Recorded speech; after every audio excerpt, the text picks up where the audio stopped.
جب تک میرے سرکار اس کی اجازت نہ فرما دیں۔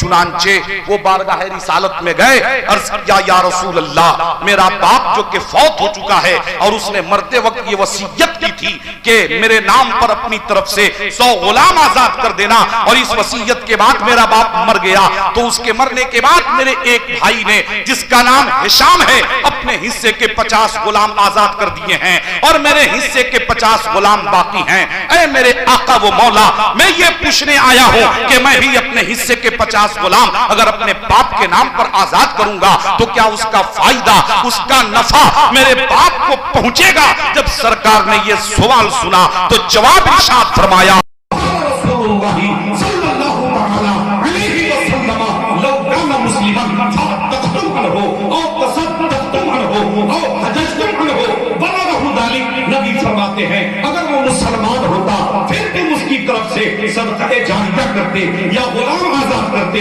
یا حج ادا کرتے تو وہ اسے پہنچتا، لیکن تیرا باپ مومن نہیں تھا اس لیے ثواب نہیں پہنچے گا۔ تو یہ جو پہنچنے اور نہ پہنچنے کی لڑائی ہے نا، یہ مردے کے اوپر منحصر ہے صاحب، یہ مرنے والے کے اوپر ڈیپینڈ کرتا ہے کہ کسے پہنچتا ہے اور کسے نہیں پہنچتا۔ مرنے والا مومن ہو، پہنچانے والا مومن ہو تو ثواب پہنچتا ہے۔ اللہ کے رسول کی حدیث ہے کہ زندوں کے اعمال سے مردوں کو ثواب پہنچتا ہے۔ اور میں نے قرآن پاک کی ایک آیت کریمہ پڑھی ہے، لقد کان لکم فی رسول اللہ اسوۃ حسنہ۔ اے لوگوں، بے شک تمہیں رسول اللہ کی پیروی بہتر ہے، یعنی رسول اللہ کی زندگی تمہارے لیے بہترین نمونہ عمل ہے۔ یعنی اے لوگوں، اگر تم قانونی زندگی لینا چاہتے ہو، زندگی کا چلن اور ڈھنگ سیکھنا چاہتے ہو، دستور حیات کا پاکپن دیکھنا چاہتے ہو، یہ جاننا چاہتے ہو کہ ہماری زندگی کی صبح و شام کیسے گزرے، ہماری زندگی کے شب و روز کیسے گزرے، ہمارے خلوت و جلوت کیسے بسر ہوں، تو پھر اپنی زندگی کا چین و سکون تلاش کرنے کے لیے آسمان بولتی عمارتوں کے نیچے بچ جاؤ، فلک بوس عمارتوں کے نیچے اپنی زندگی کا چین و سکون مت تلاش کرو۔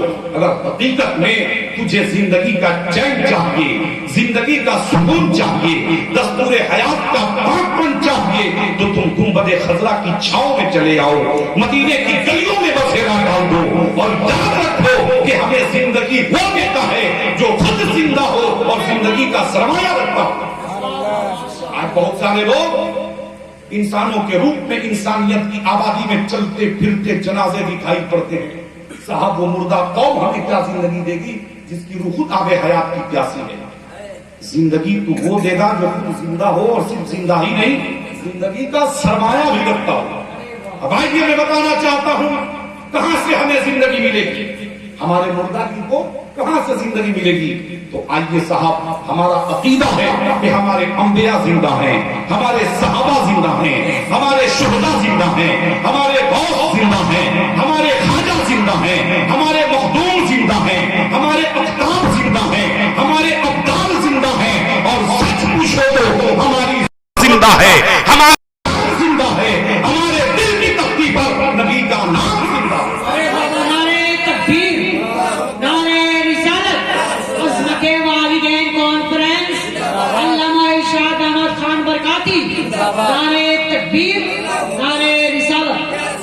بنیادی بات میں واضح کر کے رخصت ہونا چاہتا ہوں صاحب، نبی کی موت ہم جیسی موت نہیں ہوتی، اس میں بہت بڑا فرق ہے۔ ہم مرتے ہیں تو مر جاتے ہیں، مگر نبی محض وعدے الہی پورا کرنے کے لیے ایک لمحہ کے کروڑویں حصہ کے برابر موت کا مزہ چکھتے ہیں، اور وہ بھی اسی قانون الہی کی تعمیل و تکمیل کے لیے کلو نفس ذائقۃ الموت، کلو نفس ذائقۃ الموت، ہر نفس کو، ہر ذی روح کو موت کا مزہ چکھنا ہے، موت کا ذائقہ چکھنا ہے۔ اور پھر اس کے بعد وعدے الہی پورا ہونے کے بعد نبی کی زندگی ایسی ہے کہ نبی کل بھی زندہ، نبی آج بھی زندہ، نبی ہمیشہ کے لیے زندہ۔ تو کسی اور کا بناسپتی گلڈا ٹائپ نبی ہوگا جو گل گیا ہوگا، جو سڑ گیا ہوگا۔ ہمارے آقا خود ارشاد فرماتے ہیں ان اللہ حرم علی الارض ان تاکل اجساد الانبیاء فنبی اللہ حج یرزق، بے شک اللہ نے زمین پر یہ حرام قرار دیا ہے کہ انبیاء کے جسموں کو کھائے، بس اللہ کے نبی زندہ ہیں اور رزق دیے جاتے ہیں۔ اور اسی کی ترجمانی بریلی کی سرزمین سے سنیت کی جان، اہل سنت کی پہچان، ہم سب کی شان امام احمد رضا خان علیہ رحمت و رضوان یوں کرتے کہ انبیاء کو بھی اجل آنی ہے، مگر ایسی کہ فقط آنی ہے، پھر اسی آن کے بعد ان کی حیات مثل سابق وہی جسمانی ہے۔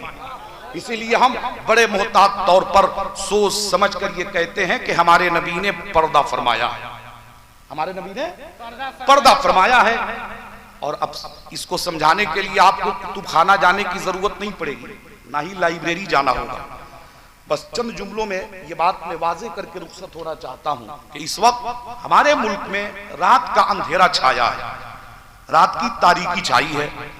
تو صاحب کوئی بھی پڑھا لکھا انسان یہ دعویٰ نہیں کر سکتا کہ اگر ہمارے ہاں رات کا اندھیرا ہے تو امریکہ میں بھی رات کا اندھیرا ہے، ہمارے ہاں رات کا اندھیرا ہے تو پوری دنیا میں بھی رات کا اندھیرا ہے۔ نہیں، نظام قدرت یہ ہے کہ یہ جو سورج روزانہ پورب سے نکلتا ہے تو شام کے وقت پچھم کی طرف جا کے غروب ہو جاتا ہے، ڈوب جاتا ہے، مٹتا نہیں ہے، فنا نہیں ہوتا، غروب ہوتا ہے۔ ہم اسے عربی میں کہتے ہیں طلوع ہوتا ہے، غروب ہوتا ہے، اردو میں کہتے ہیں ڈوبتا ہے، نکلتا ہے۔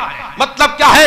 یہ سورج مرتا مٹتا نہیں، ڈوب جاتا ہے، چھپ جاتا ہے۔ تو اگر یہاں رات کا اندھیرا ہے تو کہیں دن کا اجالا بھی ہے، اگر یہاں رات کی تاریکی ہے تو کہیں دن کی روشنی بھی ہے، اگر یہاں ظلمت ہے تو کہیں نور بھی ہے، اگر یہاں اندھیرا ہے تو کہیں سویرا بھی ہے۔ اس لیے کہ یہ آفتاب مٹتا نہیں، چھپ جاتا ہے، اور یہ آفتاب آسمان کا آفتاب ہے، اور میرے سر کا آسمان نبوت کی آفتاب ہے، آسمان رسالت کی آفتاب ہے۔ اور آفتاب کا یہ مزاج سمجھ میں آ گیا کہ آفتاب مٹتا نہیں، چھپ جاتا ہے، لہذا میرے سرکار مٹ نہیں گئے، ہم غلاموں کی نظروں سے چھپ گئے۔ تبھی تو اعلیٰ حضرت فرماتے ہیں تو زندہ ہے واللہ، تو زندہ ہے واللہ، تو زندہ ہے واللہ، تو زندہ ہے واللہ، میرے چشم عالم سے چھپ جانے والے، میرے چشم عالم سے چھپ جانے والے۔ معلوم کیا ہوا؟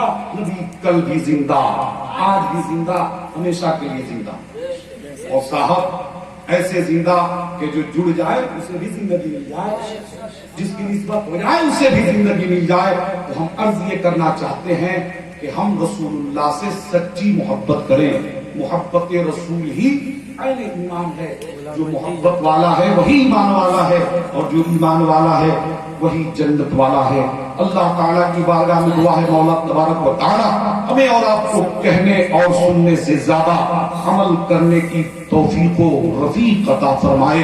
طوفان نوح لانے سے اے چشم فاریدہ وہ اشک ہی بہت اگر کچھ اثر کرے، استغفر اللہ ربی من کل ذنب واتوب الیہ، کلمہ شریف پڑھ لیں لا